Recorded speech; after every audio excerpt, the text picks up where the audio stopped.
Fossils are the remains of things that were once alive. Scattered across every continent, they teach us about the history of the Earth and provide evidence supporting the evolution of life. But finding a fossil isn't easy. As paleontologist Robert Bakker explains, it requires a trained eye. The most important thing to look for when you're out digging dinosaurs is the stuff over there, in the periphery of your vision. So when you're digging dinosaurs, you've got to have a sort of a 360-degree ecological vision. Look at everything. Be aware of everything. Paleontologists travel through deserts, frozen tundra, oceans, and underground caves to uncover the remains of ancient and extinct species.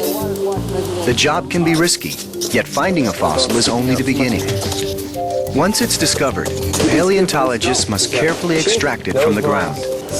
This excavation process can take days. Put over there. So here's the other nostril right here. Yeah. I'm digging in the nose. They must be cautious not to damage any remains. Once removed from the ground, the fossil is wrapped in aluminum foil and plastered burlap to keep it safe during travel. In the lab, the wrap is removed and the fossil gets a thorough cleaning. The original fossil is too heavy and fragile to display, so scientists make a reproduction. They brush rubber on the outside of the fossil to form a mold. The hardened mold is removed and filled with resin to make a copy of the original fossil. At this stage, paleontologists also create models of the missing parts. As Dr. Paul Sereno explains, they make the most out of what they have. We had enough to wish we had more. We had enough to say we could take this and make a skeleton out of it. We hunted for that skull. We wanted the skull. We didn't have it, but we had enough of the animal, the limbs, and enough of the backbone to judge its size correctly and to get a picture of what was a very agile animal.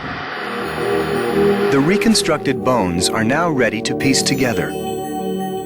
They're placed onto a steel frame that provides support. The shape of the frame gives the completed skeleton the appearance of motion.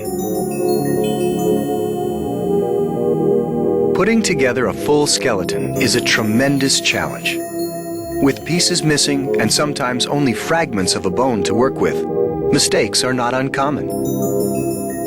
Well, my mother sometimes rattles my cage by saying, well, Bob, you scientists, you always make things up. You get a single bone, you build a whole animal, you got the wrong head, the wrong tail, tail on the wrong end, head on the wrong end. That does happen on occasion. But almost always it's another scientist another anatomist who catches the mistake and corrects it.